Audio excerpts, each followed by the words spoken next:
Welcome to On the Edge with April Mahoney Brains. Here, this is the spot where the conversation is pointed, the guests are sharp, and the responses are never dull. Welcome home, Brains. There's only one requirement to hang out on the edge, is that you open your big brain and close your small mind. Did you bring your thinking caps? It's time to put them on, because the conversation starts now. April Mahoney Brains, this is the place where the conversation is pointed, the guests are sharp, and the responses are never dull. Today, we are going to Texas by way of Vermont with Gail Grycel. I'm so glad to have her here, to pin her down. Number one, she's a writer, she's a poet, she's a musician, and she's a no-man traveler. I mean, she just gets out there and just goes, and I love that. I admire that. I'm a traveler myself. But she just roughs it. And so we're going to talk about that. And we're also going to have an amazing poetry reading by her. So let's welcome her to the show. How are you today, Gail? I'm doing fantastic, April. Thanks for having me here. Oh, well, thanks for being halved. I'm so glad that you're here, that I could pin you down. How did you get from Vermont to Texas? Did you drive? Did you fly? How'd you get there? I drive. I have a old 2004 Toyota Tundra pickup truck with a cap on it. I camp out of the back of it, and I just go where I want to go and find, where I need to stay, where I go when I go there. So that's how I drove. And here I am in Austin, Texas, probably through the winter at this point in time. So a little more sedentary than usual. Well, it takes courage, because you could run across weather, or you could run into some some places where there's not a lot of lodging. Why did you decide just to, number one, how did you get the courage to just pick up and just decide to go wherever you wanted to? Well, life was getting too much to be a rut, I think, back in 2014 when I first started traveling, and I just needed a big adventure. So my first time on the road for a whole year, I got on a Greyhound bus and just traveled. I did some couch surfing. I rendezvoused with some friends. I camped, I did some hiking, and I just found my way around the country for a whole year. So I went back on the road again in 2016 and again in 2018, again a year each time. And I drove those 2 times so I could get to places I really wanted to go, some national parks. I found some free camping. And I just thought, if I don't do it now, I'll probably regret it. I was 57 when I started that traveling bug. So looking back over my shoulder, I didn't want to get to the end of my life and say, why didn't I? Dial back a little bit. What was your formal career? My formal career, I have 2 actually. I started as a classically trained oboist with a music performance degree. And then in my mid-20s felt like, I don't know about that life choice. And so I picked up a second career as a custom cabinet maker and furniture designer. And that's been 37 years of that. And I just retired during the COVID hunkering down time. And I also started teaching classes to women in woodworking, which is probably the best thing I've ever done. Yeah, I was telling you in the green room about my husband having infatuation with the woman on the home show, the Sure. Flip It. He would watch her, and I said, "What?" He said, "Baby, I just think it's so sexy when she puts on that tool belt." You bet. I have my own power saw. I have my own tool belt, and it's great to learn how to use and then look at the beauty that you've created. But I mean, you do some really ingrained detail work when it comes to cabinet making and stuff. That's very, very personal. That's your signature line, I'm sure. And very details. And I think that the cover, the carryover of the detail work from music and the practice of a skill and the attention to detail to the cabinetry, and then now into my writing as well. The musicality of poetry and the words and how they go together as a puzzle, as they go together as a whole design element. I carry all of that through every creative thing that I do and focus on as I go forth. So tell me a little bit about the writing. How did you make that a craft, something that you really poured your heart into? I started actually, well, I have to go back a little bit because it's a personal challenge of mine in terms of using words and speaking. My father, back when I was a kid, would always say, sit down and shut up. you have nothing worthwhile to say. And so it took me a lot of creative time to get to a place where I thought, I'm going to go after writing now and go after what I want to say through words. So in 2013, I took a 5-week creative writing class just to put my toe in the water, just to see what it would be like, and just really loved it. And I felt like I really had something I really wanted to express through words. And so as I traveled that first year around the country by Greyhound bus, I did a travel blog. I wrote a travel blog and used that as my template and as my exploratory notebook. And I just loved having that creative outlet as I traveled. People could come in and read, and my friends just gave me lots of validation. Oh, this is really great. You should do more. You should make this into a book. You should write more poetry. You should keep going. And so I just started on the road, in my solitude, studying more about the writing craft and also experimenting with how I wanted to have that come out as expression for me.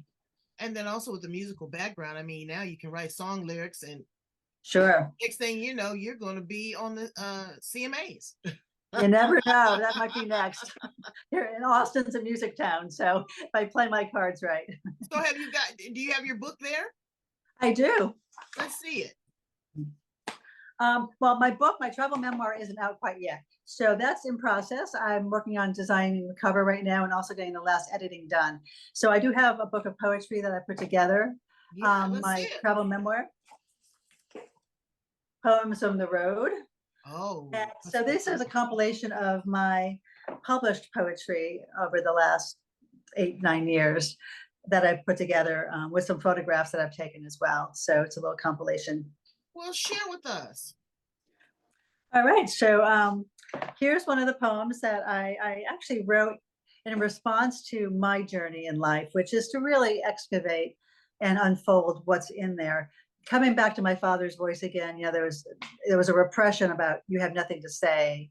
And I wanted, as I uncovered more of that as an adult, I found that we have what we need within us already, and it's just about finding those things. So this was inspired by actually a poem by Stanley Kunitz called The Layers, which says, although I lack the art to decipher it, the next chapter in my book of transformations is already written. It's called The Challenge. She slathers hues onto canvas, cadmium red or cerulean blue, alterations of word pigment through a soft bristled brush. Each supple utterance, another stroke, stippled, dragged, splattered across stories of courage, emerging, of becoming more. She says we cannot realize which affairs from our past might come alive on the page, each unfurled detail revealed, clarity ripening from risk, or fear erasing our reach. If we sustain brush to paper, tempered tones only time unfolds the way to see. The patina latent in the landscape is the gateway to our capability. That definitely gave a voice to what you were saying. Yeah, it's really a theme. I'm no longer, suppressing what I'm feeling. I'm talking about it with textures, with colors, with a vibration. That's beautiful. That's beautiful. Thank you. What is your inspiration? Where do you find your happy place when you go to write poetry, or just maybe write an essay?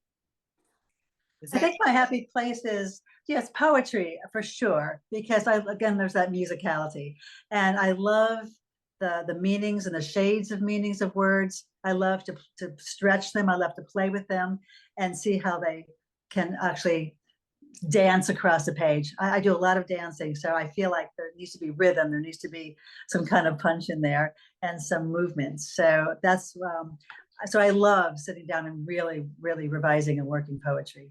Were you an only child, or were there other siblings? I had a brother. I have a brother. Yeah.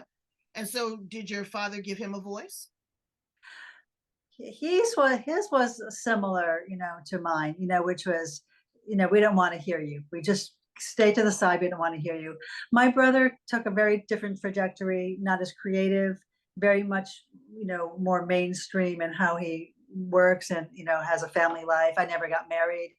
I didn't have children. So he kind of went that direction. I went the rebel, the outcast direction. Yeah, the outlander. I love it.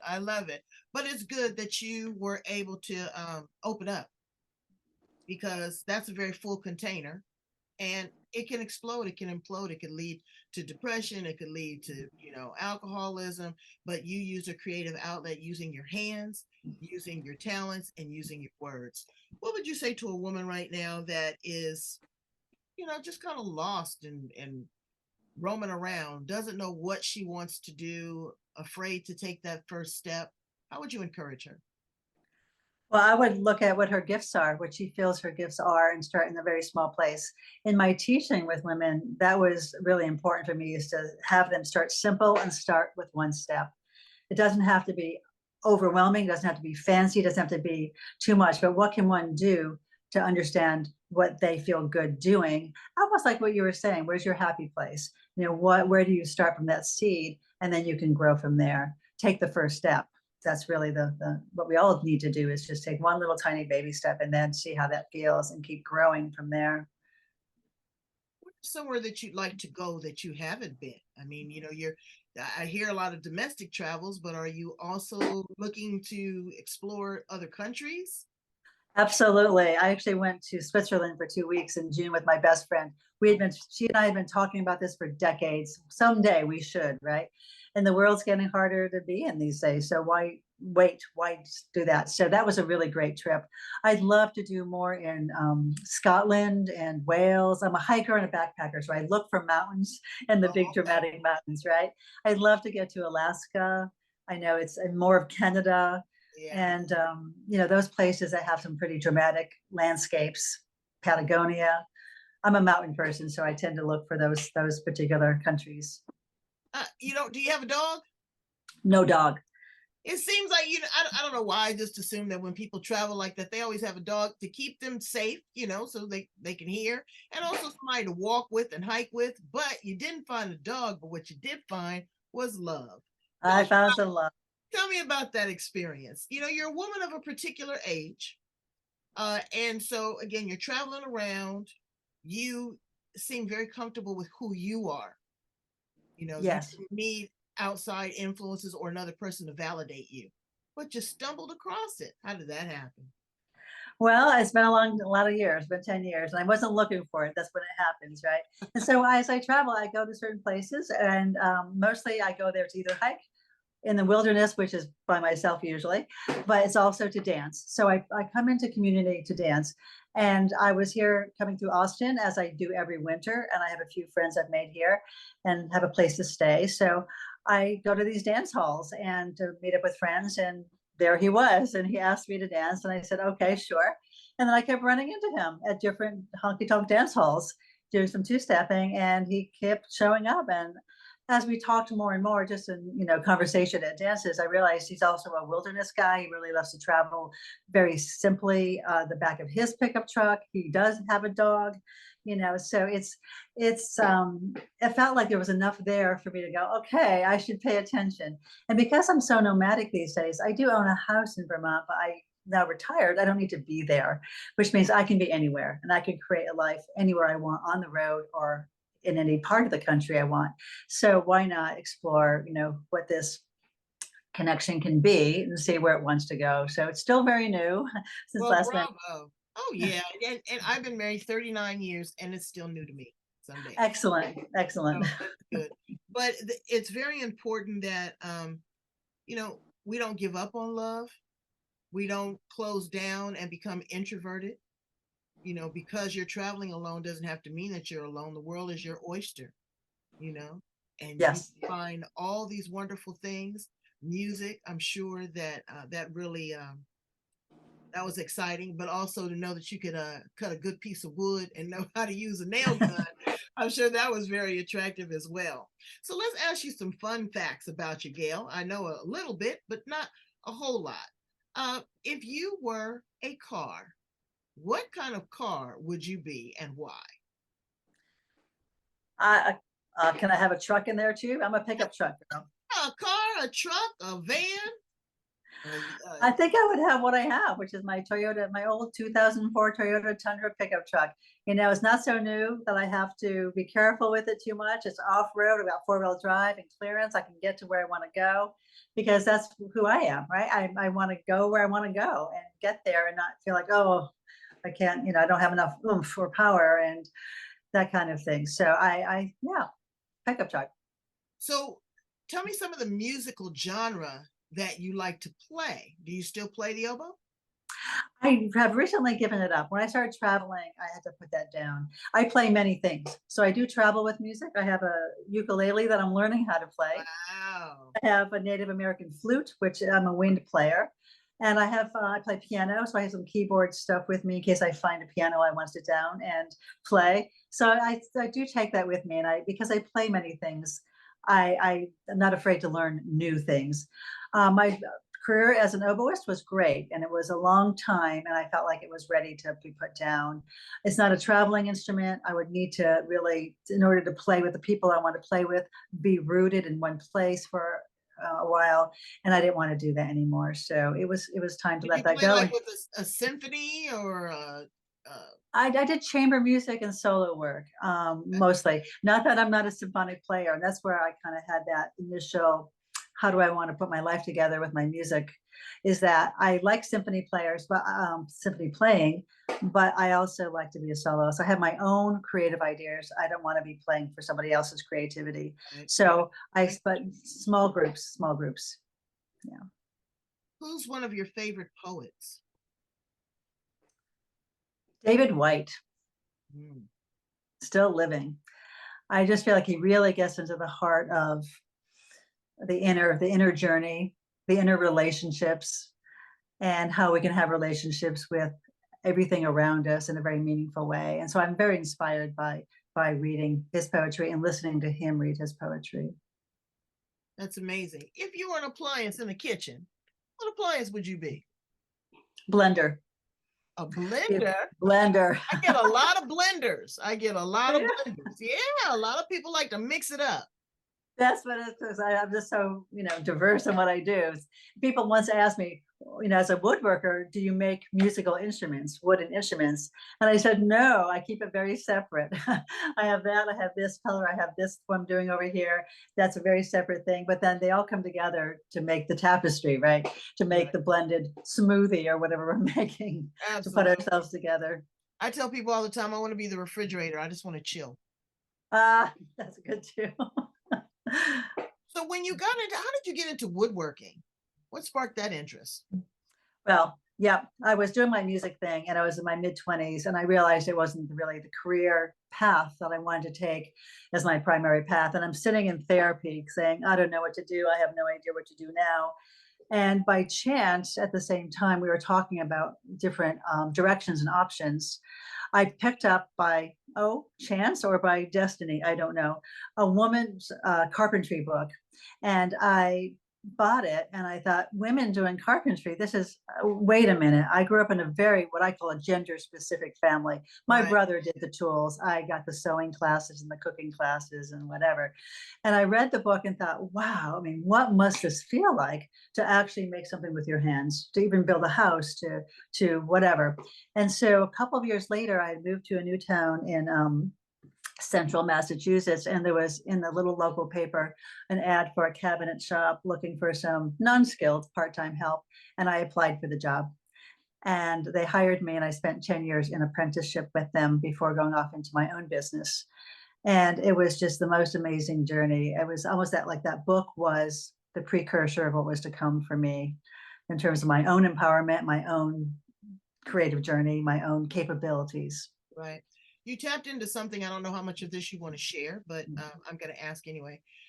Finding your identity and working through any challenges you have, in therapy. So many people are struggling with their mental health. Mental health is not something that you can see outwardly. I mean, I look at you and I'm like, wow, look at this dynamo. She's got it all together. But then inside, you've got something brewing.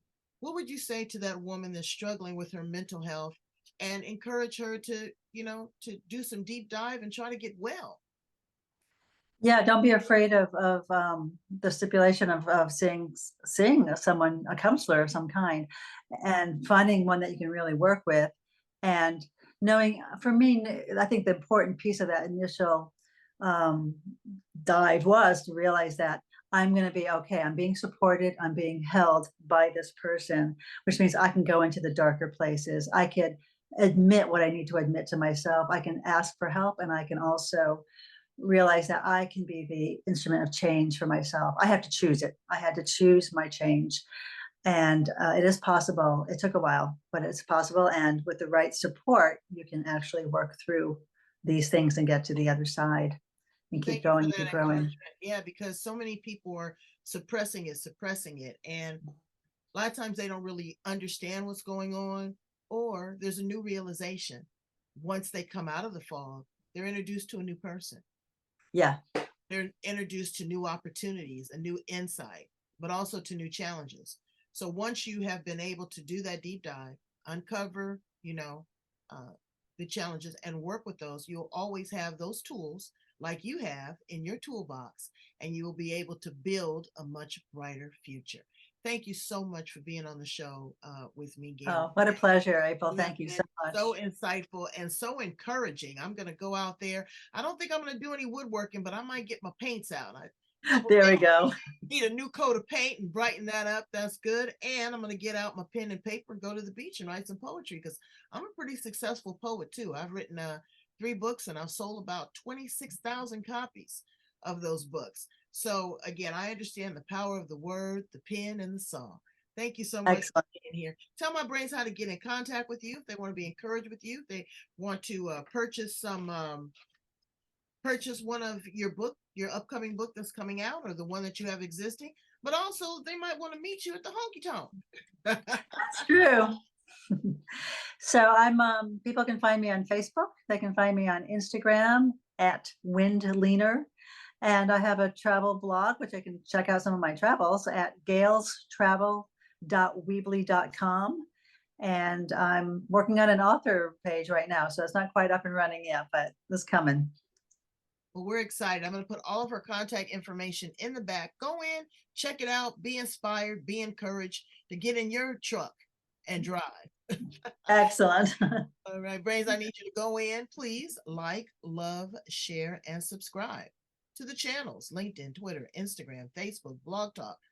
Uh, that's how we get this information to you. This is how we keep you encouraged, how we keep you informed, and make life fun. Thanks again, Gail. You're the best.